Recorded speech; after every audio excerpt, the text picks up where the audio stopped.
ఉత్తరాంచల్ని నాశనం చేశాక ఉత్తరప్రదేశ్, బీహార్, బెంగాల్ ఎలా రక్షింపబడతాయి? ఆ ప్రదేశాలు కూడా మిగలవు. ఎందుకు? చాలా చిన్న కారణం, గంగా. మీరు గంగోత్రికి ఎలాంటి స్థితి తీసుకువచ్చారంటే ఇది కేవలం వరదలతో ఆగదు. అసలు గ్లేషియరే లేకపోతే గంగమాత ఎక్కడుంటుంది? అదేమో పర్యటన స్థలంగా మారిపోయింది. పర్యటన అంటేనే భోగము, కన్సెప్షన్ అని.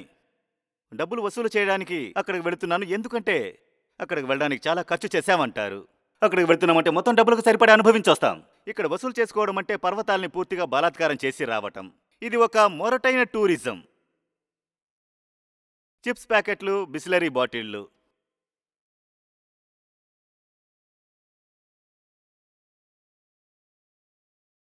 ఎన్ని జలపాతాలున్నాయంటే అక్కడ ప్రతి 200 మీటర్లకు ఒక జలపాతం ఉంది. ముఖ్యంగా వర్షపు జలపాతాలు. అవి ఎండిపోయి వర్షం పడినప్పుడు తిరిగి ప్రవహిస్తాయి. ఇప్పుడు కేవలం ప్లాస్టిక్ వల్ల మూసుకుపోయి ఇప్పుడు ఇంకా ప్రవహించలేని జలపాతాలు ఎన్ని ఉన్నాయో మీరు జాగ్రత్తగా చూస్తే తెలుస్తుంది.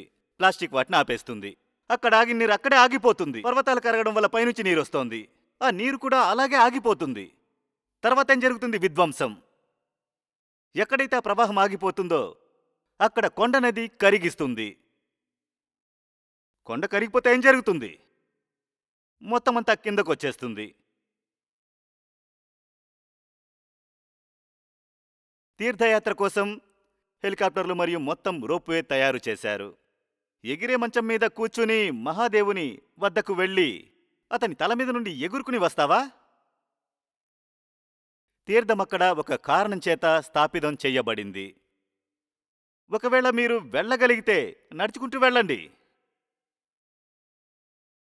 ముందు మనం ఈ పని కోసం గుర్రాల్ని మరియు గాడిదల్ని పెట్టుకుని అన్యాయం చేశాం. దాని గురించి కూడా నేను అడిగాను.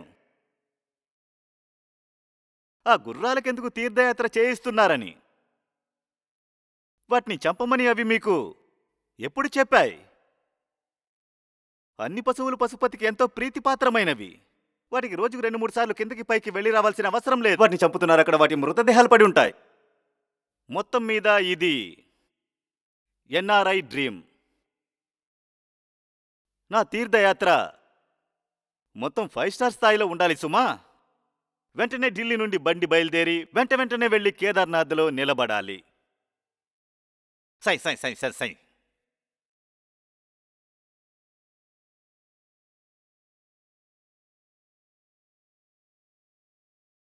ఈ ఆధ్యాత్మిక పర్యాటకం ఏదైతే ఉందో దాన్ని కూడా రెగ్యులేట్ చేయాల్సినటువంటి అవసరము ఉంది.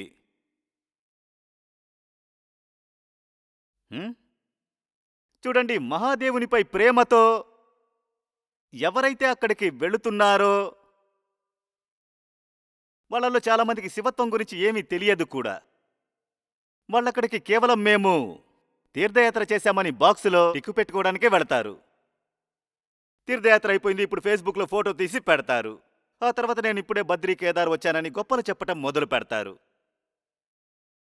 ఎవరి జీవితంలో శివుడు లేనే లేడో వాళ్ళు కొండ మీదకెక్కినంత మాత్రాన శివుడి అనుగ్రహం పొందుతారా? అసలు వాళ్ళకి శివుని మీద ప్రేమ ఉందా? గాడిద గుర్రాలను బలవంతం చేసి నువ్వు అక్కడి దాకా వెళ్లడం అనేది ఆ పశుపతిపై ప్రేమకు చిహ్నమా లేదా పశువులపై అత్యాచారమా? ఈ యొక్క చార్ధామ్ టూరిజం రెగ్యులేట్ చేయవలసిన అవసరం ఉంది. నెలల కొద్దీ వెయిటింగ్ పీరియడ్ పెట్టాలి. అప్పుడు ఎవరైతే నిజంగానే వెళ్లాలనుకునే వాళ్లే వెళతారు. అంతేకాని ఇక్కడ వేడి చాలా ఎక్కువగా ఉంది, పద డార్లింగ్ హనీమూన్ కోసం కొండల మీదకి వెళదామని ప్రతి ఒక్కరూ వచ్చేయ్యారు. క్లైమేట్ చేంజ్ అయింది. ఢిల్లీలో ఉండాల్సిన దానికంటే 4 డిగ్రీలు ఎక్కువ వేడిగా ఉంది. పద కేదార్నాథ్ వెళదాం, ఎంజాయ్ చేయొచ్చు. అలానే కేదార్నాథ్ వెళ్లే దారిలో ఇంకా చూడాల్సినవి ఎన్నో ఉన్నాయి, వాటిని ఎంజాయ్ చేద్దాం. ముందు రిషికేశ్లో ఆగుదాం, తర్వాత కనతాల్ ఉంది, అక్కడ ఆగుదాం. కేదార్నాథ్ దగ్గర చోప్టా ఉంది, అక్కడికెళ్ళి ఎంజాయ్ చేద్దాం. పద డార్లింగ్.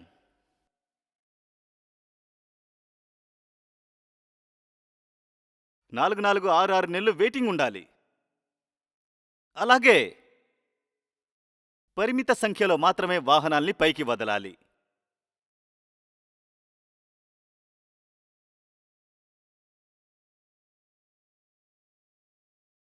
ఒకరి తర్వాత ఒకరుగా మాంసాహారులు, అత్యాచారులు, అవినీతి పరులు తిన్నగా పర్వతాలపైకి ఎక్కేస్తున్నారు. పర్వతాలపైకి ఎక్కడం వల్ల వాళ్ళ పాపాలు పోవు, కానీ వాళ్ళు వెళ్ళటం వల్ల ఖచ్చితంగా పర్వతాలు కలుషితమైపోతున్నాయి. భూమి మీద ఉన్న వాహనాలన్నీ పర్వతాలపైకి వెళ్ళిపోయేలా అంత పెద్ద పెద్ద రోడ్లు వేసేశారు. రోడ్లు ఎంత సన్నగా ఉండాలంటే అక్కడికి నిజమైన అర్హత ఉన్నవాళ్లే వెళ్ళాలి. ఎవరిలో అయితే అంత ఓపిక, విలువ, ప్రేమ ఉంటాయో వాళ్ళు మేము ఎదురు చూస్తామని చెప్పగలగాలి. నా నంబర్ 6 నెలల తర్వాత వచ్చినా కూడా సరే వెళ్ళటానికి నేను వేచి ఉంటాను. ఉదాహరణకు గూర్గావులో ఉండే ధనపతి మల్లె. నా ఫార్చ్యూనర్ బయటికి తీస్తాను, వెంటనే ఎక్కి వెళ్ళిపోతాను. అక్కడ రోడ్లు ఎంత పెద్ద పెద్ద ఉన్నాయో ఎంజాయ్ చేశానని సంబరపడ్డము. దారిలో మధ్య మధ్యలో చికెన్ టిక్కా కూడా దొరుకుతుంది.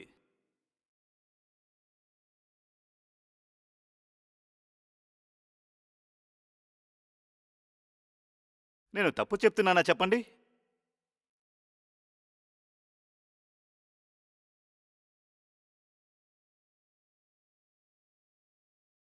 కొండల మీద కాలుష్యానికి అన్నిటికంటే ముఖ్య కారణము ఎవరు? అక్కడుండే స్థానికులా? అక్కడే స్థానికంగా నివసిస్తున్న వారు కొండల్ని కలుషితం చేస్తున్నారా? లేదు. స్థానికులకి పర్వతాలంటే అపారమైన ప్రేమ ఉంటుంది. పర్వతాల్ని పర్యాటకులు కలుషితం చేస్తున్నారు. మీరేమో ఆ పర్యాటకుల్ని ఇంకా రండి అని పిలుస్తున్నారు. దేనికోసమండి? అడిగితే ఆర్థిక వ్యవస్థ బాగు కోసం కొండల మీద ఉన్నవారికి డబ్బులు కావాలంటారు. అయితే ఓ పని చేయండి, కొండల మీద ఉన్నవారికి సబ్సిడీలు ఇవ్వండి, అది ఇంకా మంచిది. మీరు నిజంగా కొండల మీద ఉన్నవారి చేతిలోకి కొంచెం డబ్బులు రావాలనుకుంటే వాళ్ళకి 100 రకాల సబ్సిడీలు ఇవ్వండి. దానికోసం కొండల్ని ఎందుకు పాడు చేస్తున్నారు?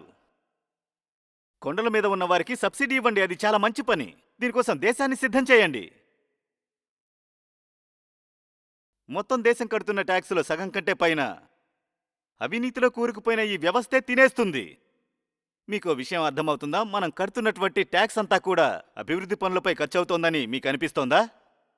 నాయకులు, బ్యూరోక్రాట్స్ అందరూ మన ట్యాక్స్ ఇక్కడికిక్కడే తినేస్తున్నారు. మీకు కొండల గురించి నిజంగానే అంత బాధ ఉంటే మేము కడుతున్న ట్యాక్స్ ఉపయోగించి కొండల మీద ఉన్న వారికి సబ్సిడీలు ఇవ్వండి. వారి జీవితాలు ఆర్థికంగా కూడా బాగుపడతాయి. కానీ కొండలనెందుకు పాడు చేస్తున్నారు? విచిత్రం ఏంటంటే మన పర్వతాలపైకి విదేశీయులు వచ్చేస్తారు.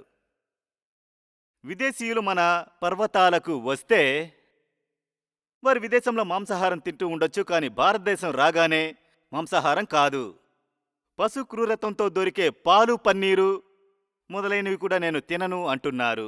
ఇది విదేశీయుల పరిస్థితి. వాళ్ళిక్కడ వారి దేశానివి కాకుండా సాధారణ దుస్తులు ధరించి తిరుగుతుంటారు.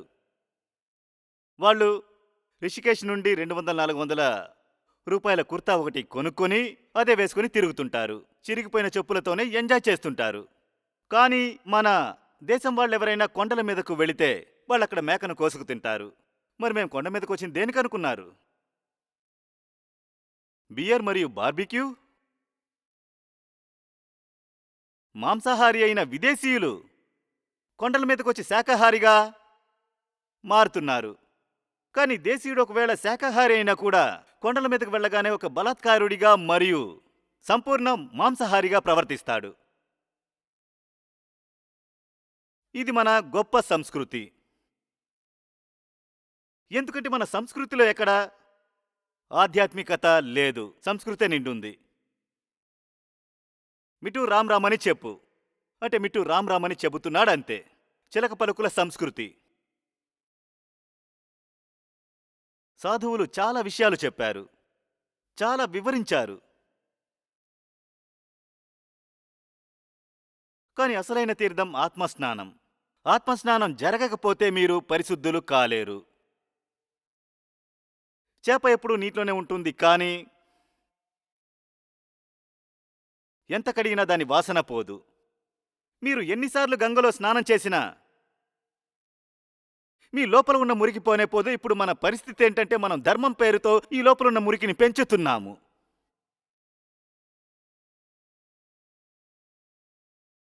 ఇంకా ఈ గంగమ్మ తల్లి మనల్నే శుద్ధి చేస్తుంది, మనమే గంగను కలుషితం చేసేశాం. అందుకే జ్ఞానులు చెప్పారు, ఓ జీవుడా, నీటిలో మునిగి చేసే స్నానం ఎందుకు, మనసులో ఉన్న కల్మషాన్ని కడిగేసుకో అని. హ్మ్? గంగా స్నానానికి వెళ్ళి ఎన్ని మునకలు వేశాను, కానీ ముక్తి మాత్రం దొరకలేదు.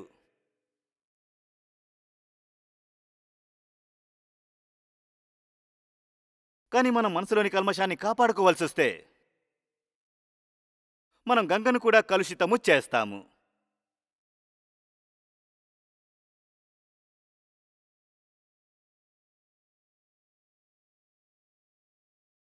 అలానే మనసులో క్రూరత్వం నిండిన జంతువుతో ఆవరించుకుని మనం కొండలపైకి వెళితే అడవుల్లో ఉన్న జంతువులన్నింటినీ చంపేస్తాం.